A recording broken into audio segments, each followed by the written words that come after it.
It all started on a quiet Saturday afternoon when I was at my lake ranch, enjoying the peace and solitude I'd worked hard to create.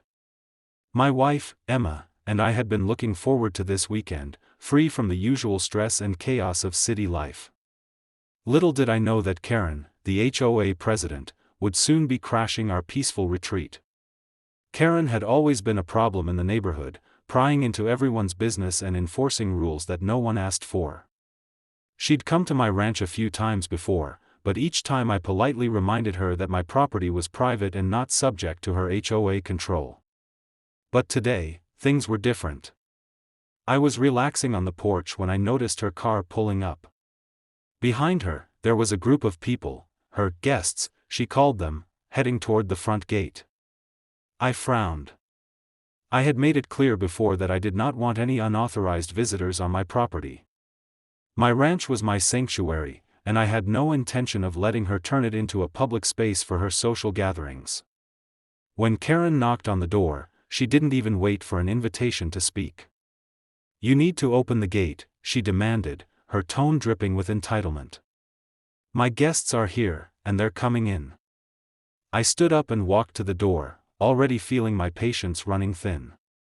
"Karen, I've told you before, this is private property. No one is coming in unless I approve it.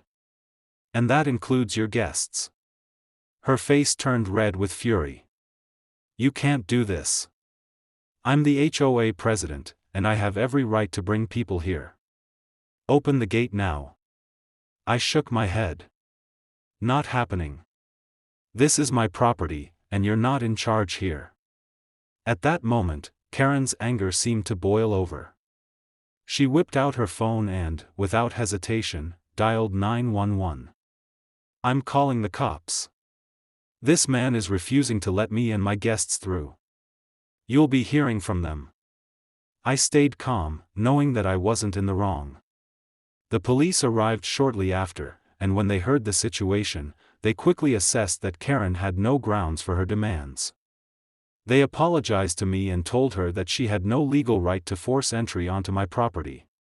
Karen stormed off, furious, but I knew she had finally learned a lesson. I wouldn't let her or anyone else bully me into submission. My lake ranch was my haven, and no HOA president was going to take that away.